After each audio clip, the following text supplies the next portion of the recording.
So we record these meetings, so I just set it to record, so I just want to let everyone know. And then these meetings are posted on Metro's YouTube channel. So anyone, your neighbors that aren't here and hear about this meeting and want to go back and watch and learn about it, that's where they can find this meeting. So I'm Amy Birch. I'm a traffic engineer and consultant that does work and help for NDOT to help facilitate the traffic calming program. So, and with me, I have David Greaves. And so I'm with Birch Transportation and David is with Kimley Horn. We have another person joining us in the back just in time. So I'm going to turn the first part of the meeting over to David, and then I'll pick back up at the back end. All right. Cool. Well, again, welcome everybody. So this is the traffic calming meeting number 2 for Elkins Avenue. I know you were at the first meeting. Was everybody else at meeting number 1? Jenny was. Jenny was. Excellent. So since we have some new faces, we're going to just do a quick overview of the traffic calming program, what it consists of. And the first thing we talk about are the 3 E's. So that's education, enforcement, and engineering. Those are what make traffic calming happen. And tonight we're focusing on engineering. The 2 of us are transportation engineers with NDOT, and like we reviewed. So that's what this design will consist of. So traffic calming in general is a program run by NDOT under the umbrella of their Vision Zero program. That is basically a safety program that seeks to eliminate deaths in Nashville's roadways. Traffic calming specifically focuses on residential streets. So you can see Charlotte, other larger collector or arterial streets are not included in the traffic calming program because the applications we apply wouldn't quite be appropriate for those types of roads. The program focuses on physical solutions. So speed limits are already in place, and yet there is speeding. Physical solutions really ensure that traffic speeds are reduced by ways that aren't optional. So it's the preferred method for this kind of program.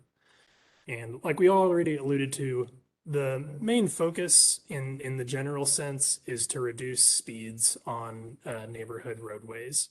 That's just a safety priority because speeding is ultimately what will cause higher injury rates should accidents occur.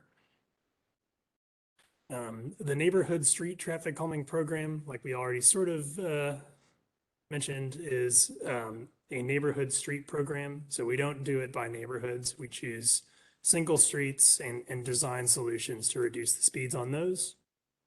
And again, the goal is to reach higher levels of safety in our residential neighborhoods. So we've talked about what the traffic calming is and what it consists of. There are plenty of other issues that many of you may be concerned about. So we always like to plug the other avenues that your voice can be heard. The big one, Hub Nashville here, is a great catch-all for anything from stormwater to traffic safety issues, trash on the road, basically anything that the city might want to know about. Getting more specifically for walking and biking issues, Anna Dearman is really great. She is the walking and biking manager for NDOT, and she does a lot to improve the pedestrian and cyclist safety in the city. And then for other things, there's the Beautification Commission. That's anything from neighborhood cleanups, community service, and such things. So where are we in the process? Elkins Avenue, way back in, was it April of 22, submitted an application for traffic calming on their street. That was step 1.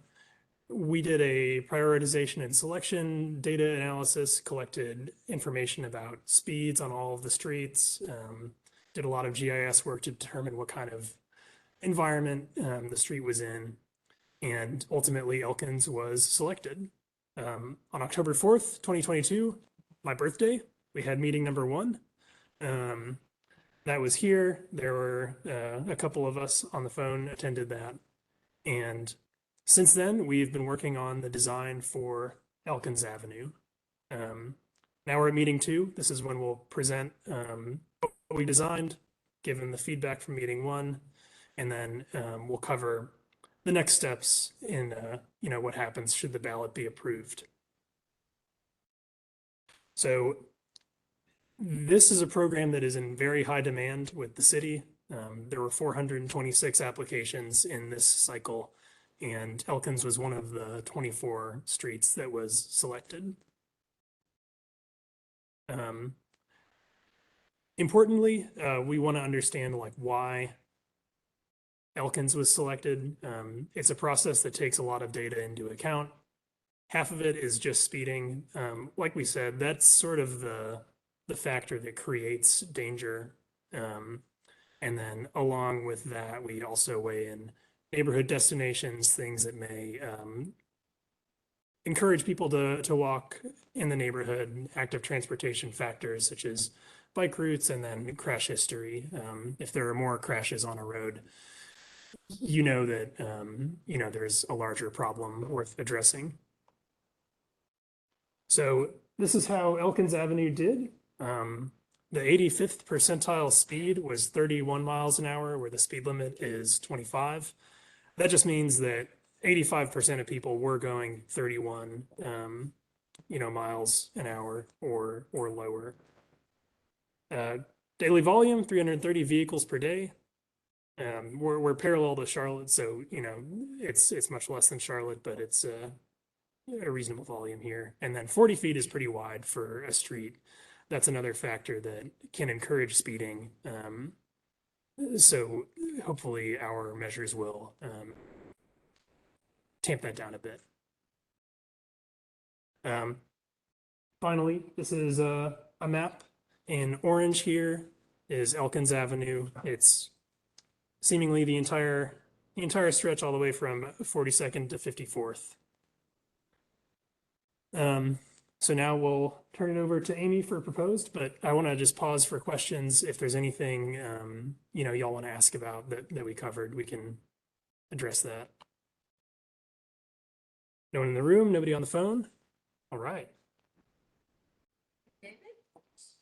I'm Amy Birch. For those of you that walked in late or after we started, traffic engineer, and we're here to help facilitate and carry out the neighborhood traffic calming program for NDOT. So we presented a concept plan for Elkins at the first meeting, and so from there we've just refined that with some design. But on that concept plan, we recommended installing a couple of sets of speed cushions on Elkins.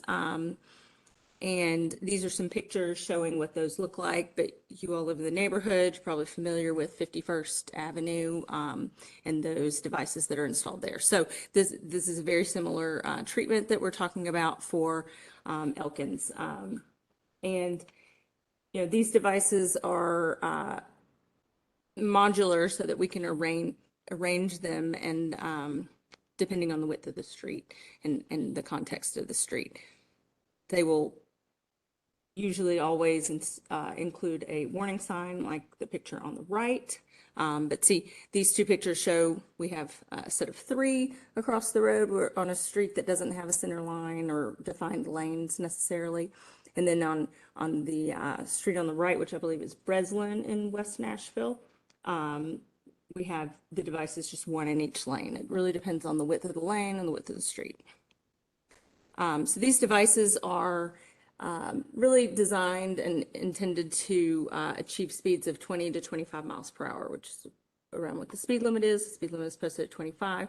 They are modular and rubber devices that we arrange into this configuration.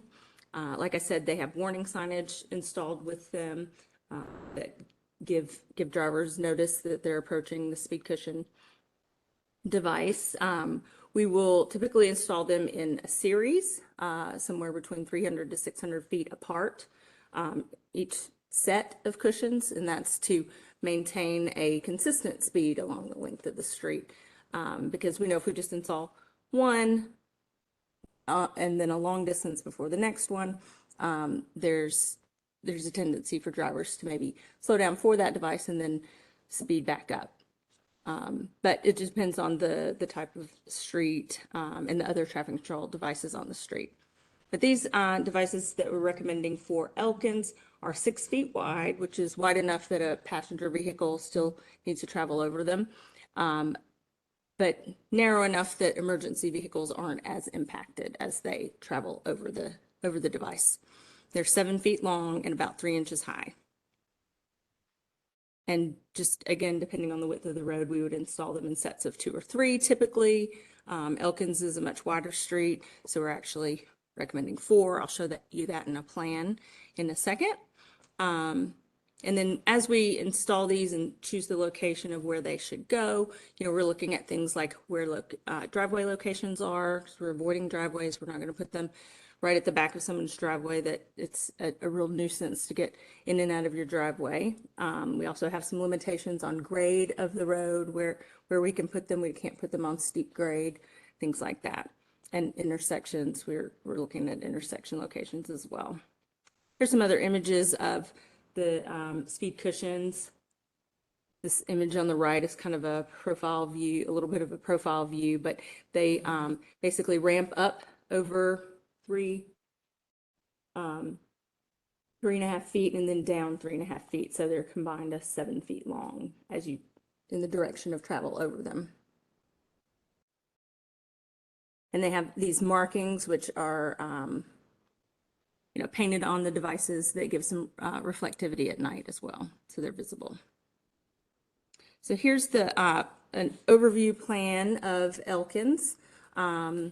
And I'm going to go into a little more detail in the section where we have the cushions, but just to give you an overview of what we're looking at, this length of street was from 54th to 42nd, but there's already stop signs pretty much at every intersection on Elkins. So the traffic traveling on east-west on Elkins has to stop at 54th, 51st, 50th, and so forth. But there is a section that does not have the stop signs between 42nd and 45th.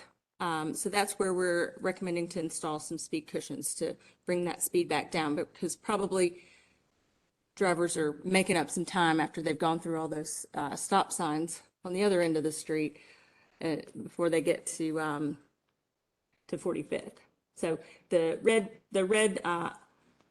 stop signs, that's where traffic stops on Elkins. It's not necessarily an all-way stop, but Elkins traffic stops. And then these trapezoids here with the C's is about where we're talking about the speed cushions going.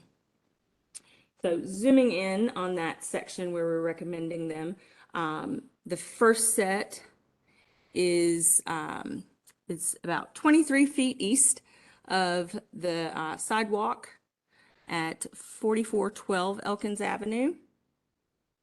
So that's the western set.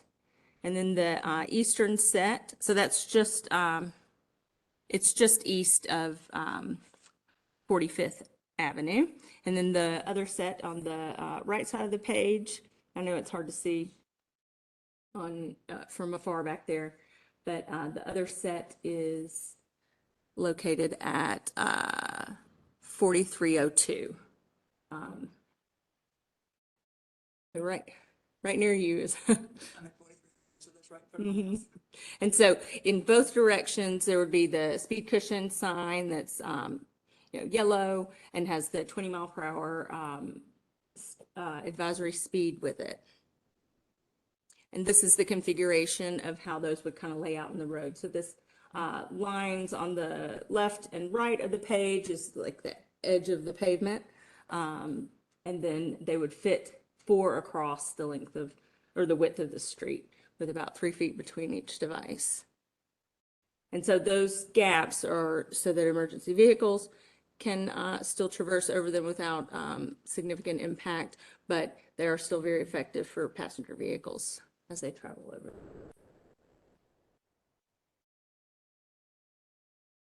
So that's the plan. I'll go back to this view so you can see on this section of road, which was the section that was requested for traffic calming, 54th to 42nd, because we found that there's a lot of stop signs all the way length of the street. We're recommending just the speed cushions on that section between 46th and 42nd.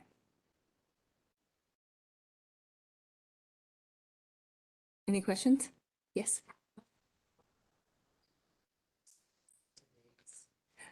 They might be a little further apart than this. These two are these sets are about 500 feet apart, and then they're another 300 or so feet to the stop sign.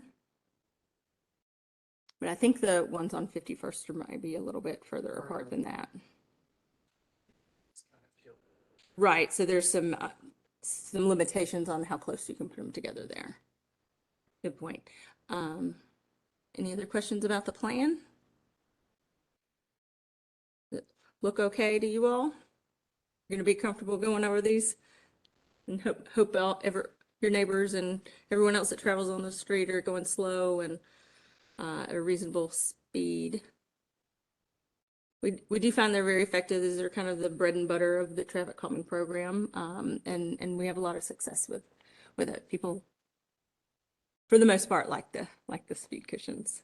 So I'll talk about how do we go from this plan that we just showed to getting it installed, right? The program requires a sort of a voting process. We want to make sure that people that live on the street, own property on the street, are generally supportive. So there is a balloting process in which 66% of the property owners that vote in the voting process, 66% of those need to be in favor of the plan that's been shown. So it's not 66% of all the properties on the street, but 66% of those that participate in the ballot. And the eligible properties are any properties that abut the affected street. So your address is on a corner street or on a cross street, and the address is the cross street, but you have property on Elkins, that property is eligible to vote. So what we do, NDOT does, is we send ballot cards similar to the postcard mailers that you got to advertise this meeting, to tell you about the meeting. So they're similar to that. They look like this on the top left. And all the property owners along the street would receive one of these postcards with an access to the online vote.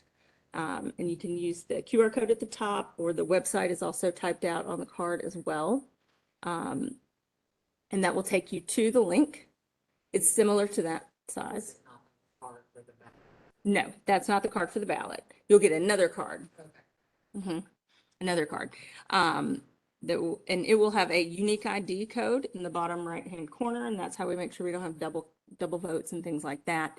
So everybody will have their own ID to vote with, and it's a limited time period, so 6 weeks, which is plenty of time to vote, but not so long that it gets forgotten about, hopefully. And then we know at the end if the vote was in favor or against. So everyone that gets the card to vote, they can vote yes or no for the project to move forward. And on the postcard, if someone doesn't have access to vote online or something like that, there's a phone number that a person can call and make their vote that way. But we prefer to do it online because it's just simpler for everyone. So those will come in the mail, and they'll probably be mailed in within 2 weeks if we move forward from this meeting and everyone's that's present and participating wants to move forward. And because Elkins, the whole street was kind of requested for traffic calming, we included the whole length of the street for the voting process. So these highlighted properties are the eligible properties for voting. But again, it's those that participate, the votes that are cast. We need 66% of the votes that are cast to be in favor. of the project. So like I said, following this meeting, we would send out the postcards with the ballots in the next 2 weeks. Then we would have a 6-week online voting period. And then from there, if the project is moving forward because we had the favorable votes, then it would be 12 to 16 weeks to order the materials. NDOT does not keep, a stockpile of these materials necessarily because we're just putting them out on the street all the time. And so we just order them when a project is set to move forward in favor of the project. So, and then it would take, once those materials are received after 3 or 4 months, we would install them in the next 3 months or so. So that's our timeline. Any questions about the balloting process or the timeline? Yes. This is not about the ballot Oh, process. yeah.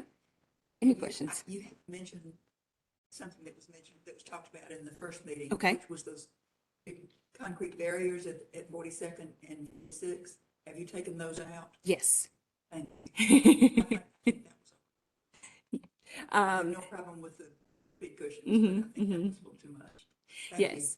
And for anyone that's not familiar or wasn't at the previous meeting, in our original concept, we had proposed some concrete medians at a couple of locations along the street. But the feedback we got was that was just too much, not necessary. We'll just stick with the speed cushion. So we took that feedback and modified the plan. Yes.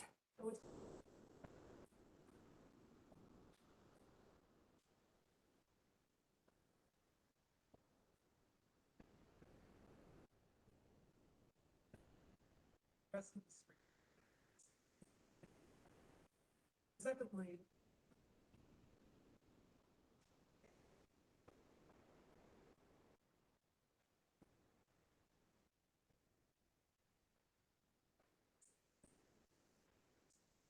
Mm-hmm. who live at 46.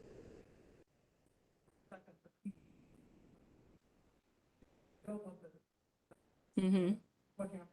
Yeah, that's a great question, and I would like to get back to you on the answer to that because I think it's a valid question, and we typically include the whole street that was requested the traffic calming in the balloting process. So that's why it was shown that way.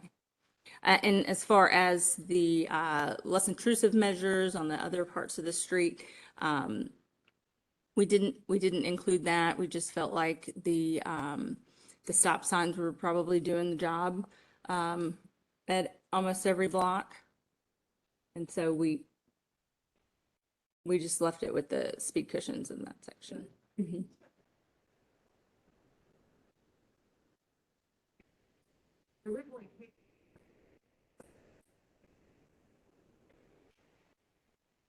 Mm.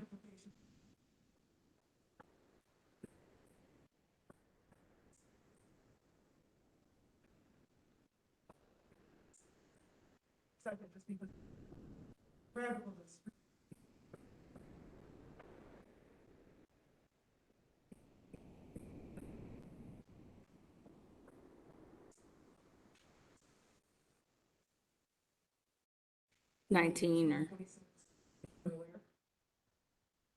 you're saying we put the two separate sections of the street together. It might have.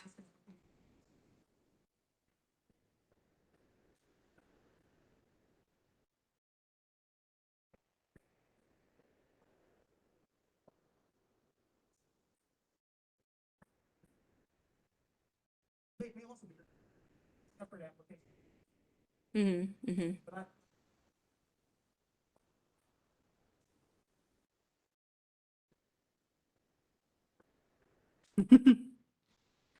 I see. And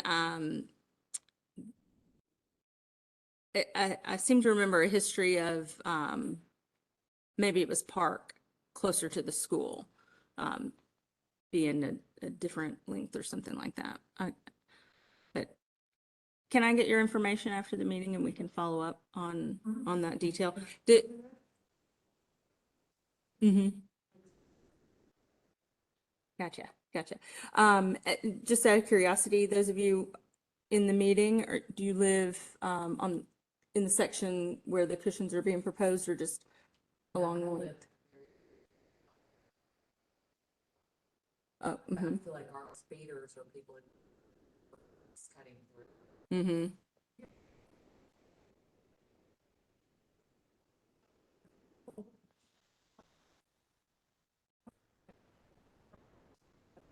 Oh, there are cars. Well,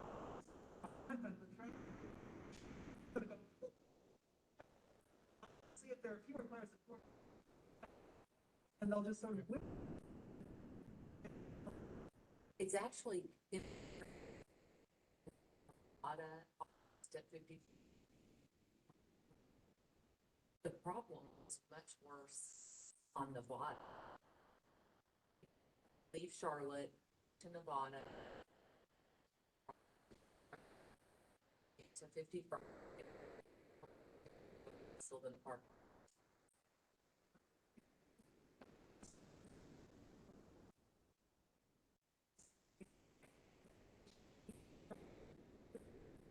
But they are in a hurry.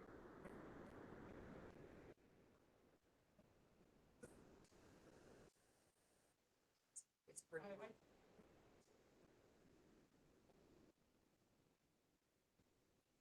Well, in reference to Nevada, I'm not sure if it's been requested for traffic calming in the, in the program, but it's easy to look up if you're, if you live on Nevada or Live on Nevada, but, I mean, Nevada is, having lived on Nevada is much worse. This is strictly related to school traffic. That's all I'm talking about. I leave, my office is at 42nd between Nevada and I know exactly no stop signs or anything. It's a really wide street. You have to not go over the speed limit. Yes. My daughter lives at the corner of 51st and Nevada. And when they put in the four-way stop, I mean, I'm glad the speed cushions are on 51st because people don't stop at that four-way stop. And the 42nd in Nebraska too. Both of those are notorious for people not stopping. I have a question that's not actually on Elkins about 42nd. You know why I have been told that when they repaved 42nd that they can't paint a line. There's some reason they can't paint a center line down it. I do not know the answer to that. But I can put you in touch with someone at NDOT that might can answer your question. But sounds like you might have already gotten an answer. Someone told you they can't put a line down? Yeah, there's some reason that they say they can. Sorry, I can't answer that.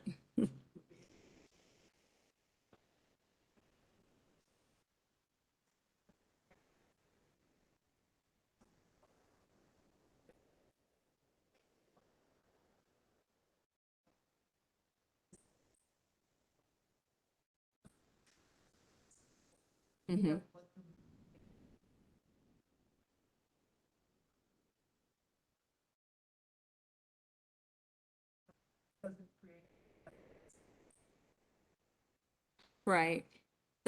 That's often the answer for residential classification streets is that we don't want it to look like a main street, which a center line sometimes gives that impression. So there's some of that behavioral science in there. Yes, sir.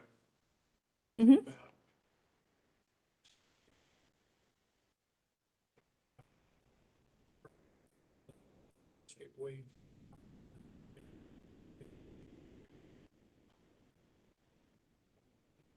46 and 54. Be good.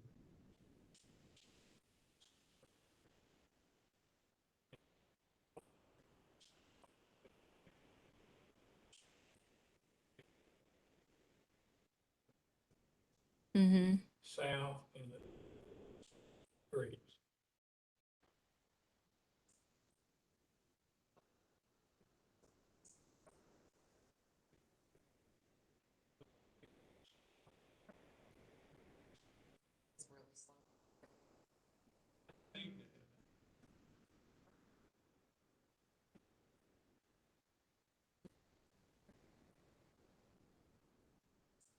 So in the traffic calming program, for anyone that's listening online, I'll just summarize, but the question was about whether or not we could alternate stop signs on every other street, essentially, so that there's no streets in the grid that have a straight through for a long distance. This traffic calming program doesn't use stop signs as a tool in our toolbox. Like always, we don't do always stops and that sort of thing. So we're more into physical measures to change the behavior of drivers and physically slow down vehicles as opposed to traffic control devices like stop signs. So we don't typically use those.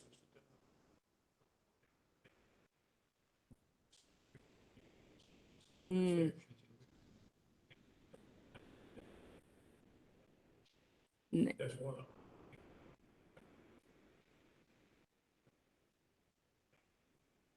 them.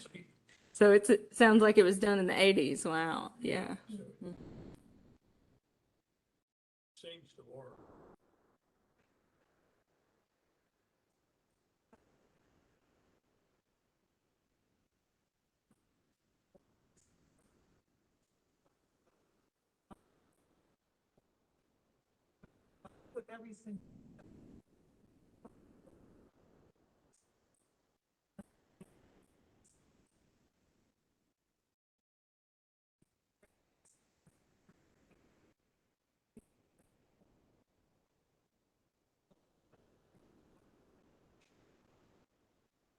Yeah.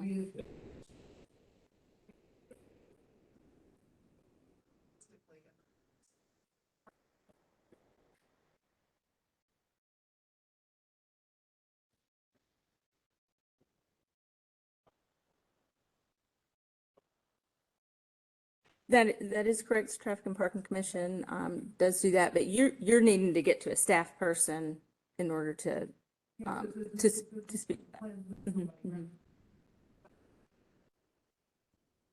Yeah. I think in Hub there's an area to put in a bit of a narrative, and they should contact you back in some way, and then you can maybe start that dialogue then. So you can try that. So going back to our plan here, are we okay, those in the room and on the call, to move forward with the traffic calming as proposed here with the 2 sets of cushions on Elkins? Okay. So I'm going to go back to our next steps, just to maybe leave it here, but you should expect property owners will get those addresses. So if the property owner address is, a different address, it'll go to the property owner's address. And that could be in Nebraska, but that's who the ballots go to, is the property owners. And that's it. So also the contact information here, Gil Thomas is the NDOT program manager for the traffic calming program. He's an excellent resource. He's the one that kind of sets these meetings up and works with residents and council members as they have questions in the balloting process. He will usually reach out to the applicant as kind of the main contact for the neighborhood, as well as the council member about a week or so before the ballot closes, just to give an update for those, so you kind of have an idea of where the ballot stands before it closes. And then after it closes, he will be the one that reaches out and lets Councilmember Murphy know, as well as the neighborhood contact about the results of the traffic of the ballot. Oh, great. Yes. Correct. The slides are in the recording, so they'll be on the YouTube. And the plans will be available online as well. I'm not sure if I mentioned that, but when you get your card to vote, there's also a link from the ballot, the online ballot form that will take you to the plan. So if someone receives their card and they're interested, they want to vote and everything, they're going to get a chance to look at the plan before they vote. So those will be posted online as well.